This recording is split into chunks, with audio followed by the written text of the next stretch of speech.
Bonsoir tout le monde. Alors ce soir, je vais vous exposer une situation que j'ai vécue sur Facebook, un début de dialogue, en fait de conversation. Donc un Facebook généraliste qui concerne un peu tous les thèmes. J'y propose des vidéos, les miennes, celles que je fais actuellement par exemple, que ce soit sur les pervers, sur Martine Carole, sur Nicole Rieu, sur mon chat, etc., etc. Toutes les vidéos, je les diffuse à peu près toutes, disons, sur Facebook. C'est un Facebook généraliste. Je parle de mes livres, je mets des photos parfois, mais c'est un Facebook dont je m'occupe assez peu, vous savez. Et il y a beaucoup de gens qui m'écrivent, mais je n'ai pas toujours, je ne les vois pas toujours parce qu'il y a beaucoup de messages à traiter. C'est assez difficile. Bon, mais bon, c'est un Facebook, je dirais assez classique, généraliste, qui n'est pas orienté, par exemple, sur le plan sexuel. C'est pas un Facebook sexuel, c'est pas un Facebook spécialement centré sur un thème. Il est assez généraliste. Je précise que ce n'est pas sexuel. Vous allez comprendre peut-être pourquoi. D'ailleurs, il n'y a pas de Facebook sexuel, ça n'existe pas, je pense. Quoiqu'il y en a certains qui vont mettre des photos un petit peu érotiques. Ça m'est arrivé aussi, j'en ai mis quelques-unes peut-être, mais pas beaucoup. Notamment du fameux culturiste Robert Duranton, celui des années 50-60. Mais ça reste très très soft. Donc il n'y a pas de choses choquantes ou quoi que ce soit. Alors donc, il y a quelques jours, un monsieur m'envoie un message, le message suivant. Bonjour, beau profil. Bon, je suis bien content, je me dis, tiens, je lui réponds la chose suivante. Bonsoir, c'est gentil, merci. Il me répond, bonsoir, merci aussi. Et moi, j'ai envie de savoir en quoi mon profil l'a intéressé. Voilà, parce que j'ai pu l'intéresser par mes vidéos sur les pervers, par mes vidéos sur Martine Carole, par les livres dont je parle, les miens et ceux dont je parle parfois, par des photos que j'ai pu mettre, par mon physique, pourquoi pas, par moi-même, par ma façon de parler, tout ce qu'on peut imaginer. Donc je voulais savoir ce qui l'avait intéressé dans mon profil. Et je lui pose donc la question suivante. En quoi trouvez-vous mon profil intéressant ? Bon. Alors voilà sa réponse que j'obtiens peu de temps après. Première fois qu'un gars me demande ça. Bon. Alors à ce moment-là, je me suis dit, il y a peut-être un malentendu, il y a peut-être un code que je n'ai pas. Et je vais finir par croire, effectivement, je me dis, je suis peut-être autiste, je vais avoir un truc que je comprends pas. Bon, alors c'est un Facebook généraliste. Alors je me suis dit, est-ce qu'il a pensé que quand il disait beau profil, c'était quelque chose de sexuel qu'il cherchait en moi et je lui plaisais. D'ailleurs, récemment, il y a quelqu'un qui m'a contacté sur Facebook pour me dire qu'il était très intéressé par mes jambes et qu'il souhaitait me recevoir à Paris. Bon, voilà. Il a vu des vidéos, il me dit si tes jambes sont toujours pareilles, viens à Paris, viens me voir à Paris. Bon, je trouve ça très flatteur, en même temps un peu incongru, mais j'en veux pas du tout, c'est comme ça, surtout à mon âge, je peux vous assurer que c'est toujours agréable à entendre. Je veux pas faire semblant d'être offusqué, c'est idiot. Et puis c'est pas mon genre de faire semblant. Voilà, il me demande, première fois qu'un gars me demande ça, voilà ce qu'il me répond, le monsieur. Alors moi je lui réponds, j'étais un petit peu piqué déjà, un petit peu sans plus, mais bon, un petit peu énervé déjà, parce que moi j'avais simplement posé une question basique. Quels aspects de mon profil vous plaisent? Et ça m'intéressait de le savoir, parce que je me suis dit, tiens, je vais avoir un correspondant qui sera peut-être intéressant, au niveau des pervers, au niveau de Martine Carole, au niveau, je sais pas, de tout ce que j'ai pu mettre, tout ce que j'ai pu faire, écrire, lire, donc ça m'intéressait. Alors, donc je vous relis quand même le dialogue pour que vous y retrouviez, parce que j'ai parlé entre-temps.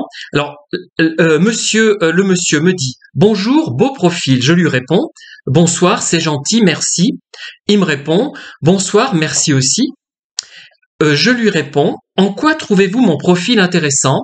Et il me répond « Première fois qu'un gars me demande ça ». Et là, voilà ce que je lui réponds. C'est la première fois que je reçois une telle réponse.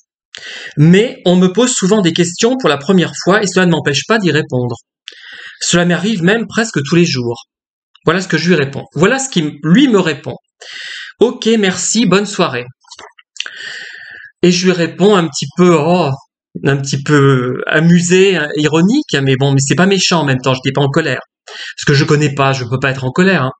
Je suis triste, je ne saurai jamais en quoi mon profil séduit. Il me répond, je n'aime pas les gars mesquins, ni ceux qui se fichent des autres. Alors, je réexplique ma demande. Je dis, en fait, je me fiche de personne, je suis pas mesquin. Je voulais simplement savoir quels étaient les aspects de mon profil qui vous avaient intéressé, parce que ça m'intéresse de voir sur quoi on va pouvoir parler. Est-ce qu'on parlera des pervers? Est-ce qu'on parlera de Martine Carole? Est-ce qu'on parlera de mes livres? Est-ce qu'on parlera de chansons, de sport, etc., etc., etc. Voilà. Je peux pas dire mieux, hein, et j'ai répondu gentiment ça. Et il me répond, je ne suis intéressé ni par vous, ni par tout le reste. Bonsoir. Bon, alors, je dis tout de suite, ce n'est pas une relation anodine et ce n'est pas la première fois que je me trouve confronté à ce type de rapport. Alors, je me dis, mais en général, ce type de conversation, je l'avais sur des sites où l'ambiguïté n'était pas de mise. Là, c'est un Facebook généraliste, vraiment ouvert à tout le monde, il y a toutes sortes de personnes, et il peut y avoir un peu de tout. Donc je ne sais pas quelle est la nature de la demande. Ça peut être une demande, je sais pas, de conversation érotique, ça peut être une demande de conversation sur les pervers, une demande de conversation sur des sujets et d'autres, parce qu'ils me trouvent sympathique, ou etc. Tout est possible en fait, hein. Même si j'utilise assez peu, tout est ouvert. Et là, je me trouve face à quelqu'un. Moi, quand j'ai vu sa réponse, je me suis dit, ce monsieur, c'est soit quelqu'un. Il y avait deux cases, deux pavés. Premier pavé, c'est soit quelqu'un qui s'intéresse au même thème que moi. Alors il y avait plein de possibilités, enfin plein, 5 ou 6 possibilités. Ça peut être les pervers, Martine Carole, mes livres, la Duchesse de Parme, parce que j'en ai parlé. Ça peut être les chats, voilà. Et quelques autres thèmes. Autre pavé qui s'est ouvert, tiens, c'est peut-être quelqu'un qui fantasme sur moi, hein, il y en a, hein, je sais que ça peut paraître bizarre étant donné mon âge, mais voilà, bon, ça, puisque j'ai déjà eu des avances par rapport à certaines parties de mon anatomie, et je me suis dit, tiens, c'est peut-être quelqu'un qui a envie de conversation un peu émoustillante, pourquoi pas, hein, ça dépend comment ça se passe, et si le ton de la conversation me convient, et si le vocabulaire utilisé ne me gêne pas, ne m'embarrasse pas, et si moi-même j'y trouve mon compte, si ça m'amuse aussi, hein, de faire ça, pourquoi pas, il n'y a pas de raison de se priver, et de priver quelqu'un d'un amusement qui va le détendre, pourquoi pas. Mais lui, j'ai l'impression qu'il n'y a eu qu'un seul pavé qui s'est ouvert, je ne sais pas lequel, et il n'a pas du tout vu tout le reste. C'est-à-dire que peut-être qu'il a vu une photo, peut-être qu'il m'a vu dans une vidéo, il s'est dit, celui-là, il me déplaît pas, j'ai envie d'une conversation. Je sais même pas ce que c'est. Est-ce qu'il avait envie de me rencontrer? Je ne sais pas.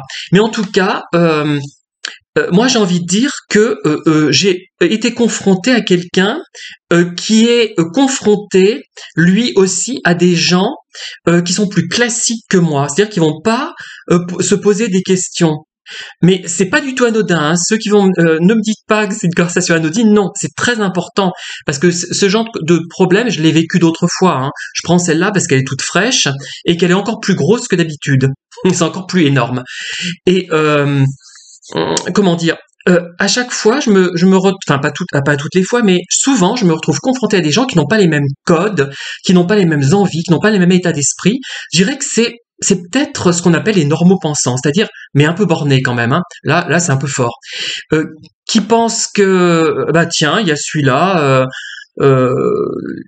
Il est pas trop moche, j'ai envie d'une relation avec lui, soit une vie commune, soit autre chose, soit une relation, je ne sais pas, hein, l'hypothèse que je fais maintenant, hein, et il va comprendre ça immédiatement. Vous voyez, il est dans cet environnement étriqué qui n'est pas le mien. Moi, j'ai pas cet environnement étriqué, sauf si j'étais effectivement sur un site à tendance érotique, mais ce qui n'est pas le cas ici. effectivement, là, je pourrais penser que, mais même si j'étais sur un site érotique, même si, comment dire, euh, c'était une volonté sexuelle ou sensuelle, eh bien là, j'aurais aimé avoir des éléments parce qu'il n'y a pas que la sexualité euh, unique, monolithique. Il y a plusieurs types. On peut, par exemple, prendre plaisir à regarder des hommes en sous-vêtements. On peut prendre plaisir à regarder des affrontements masculins parce que c'est érotique, la tension qu'il peut y avoir. On peut plaisir à regarder des statues d'hommes nus, je sais pas, ou alors, je sais pas, tout ce qu'on peut imaginer. Et donc moi, même si on me parle sexe, ça ne m'informe pas sur le contenu. Et j'ai l'impression que beaucoup de gens sont des monolithes. C'est-à-dire que sexe, ah ben c'est forcément pour certains, je sais pas moi, une relation classique entre un homme et une femme, ou une relation dite classique entre deux hommes, je sais pas, enfin tout ce qu'on peut imaginer, mais j'ai l'impression d'être tout le temps, enfin tout le temps non, d'être souvent en porte-à-faux, et ça me fatigue. Je dois dire que au bout d'un moment, c'est dur, hein, c'est lourd. Là, j'ai rien demandé, surtout c'est pas moi qui l'ai contacté, ce bonhomme. Je pense même pas que ce soit un pervers. C'est quelqu'un qui a une envie en tête et qui a un cerveau simpliste. D'ailleurs, dans un de mes livres, j'avais même écrit, je l'ai supprimé, qu'il y a des gens qui, effectivement, je comprends qu'ils ne pensent pas à l'au-delà parce qu'ils sont tellement vides, tellement pauvres intellectuellement, qu'effectivement, je ne pense pas qu'ils puissent survivre après leur mort. C'est odieux, c'est monstrueux, mais vraiment, mais je sais pas comment ils ont été élevés, qu'est-ce qu'ils ont, quelle est la façon dont leur cerveau a été conçu, construit, est-ce que c'est inné, est-ce que c'est acquis, est-ce que c'est l'interaction de l'inné et de l'acquis, je ne sais pas, mais c'est vrai que c'est très très lourd au bout d'un moment d'être confronté à des gens qui n'essaient pas de voir bah oui, en admettant même que je lui ai plu sensuellement, on va dire, mais de quelle façon, pour faire quoi?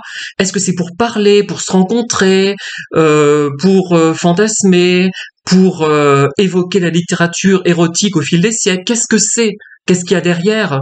Euh, et ce n'est pas bon. Après, j'ai été effectivement légèrement ironique. J'ai une part également de responsabilité, mais d'habitude, je suis confronté à des situations comparables et je ne dis rien. D'entrée, je suis jeté alors que les gens viennent vers moi. Alors que bon,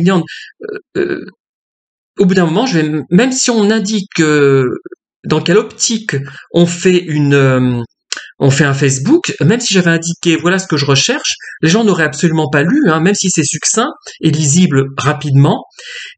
Ils partent du principe, ils nous voient nous, ils projettent tout ce qu'ils peuvent projeter, des fantasmes qui soient d'ailleurs de toutes sortes, pas seulement érotiques, et l'individu, nous en l'occurrence, moi en l'occurrence, hein, plutôt, est complètement nié dans tout ça. Donc là, je voulais en parler parce que ça m'arrive souvent, ce genre de situation, et j'ai l'impression quand même qu'il y a une confrontation entre une personne normopensante, mais normopensante à un niveau bas quand même, hein, vraiment à la limite de pas de la déficience, mais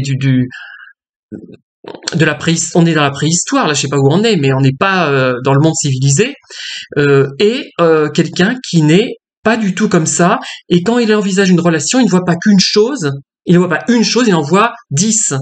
Il en voit plus, même quand c'est même si c'était, admettons, pour des choses très basiques, très sexuelles, hein, admettons que j'ai cette idée, ben moi, la sexualité, je la verrais pas une, je la verrais 10.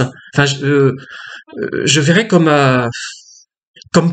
une ouverture, plein de possibilités, de rêves, de fantasmes, de réalisations qui sortent un peu de l'ordinaire. Sinon, ça n'a pas de sens. Sinon, hein, je vois pas d'intérêt.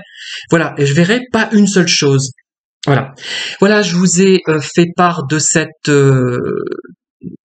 conversation qui est vraiment intéressante et c'est un exemple parmi d'autres. Hein. Je pourrais en citer plein comme ça. Et là, je voulais quand même en parler puisque c'est la dernière en date et qu'elle me semble quand même assez significative, même si effectivement j'ai peut-être eu des torts dans la façon avec laquelle j'ai communiqué, mais au départ, c'est pas moi qui ai fait le premier pas et au départ, moi j'ai vraiment posé une question sans penser à mal.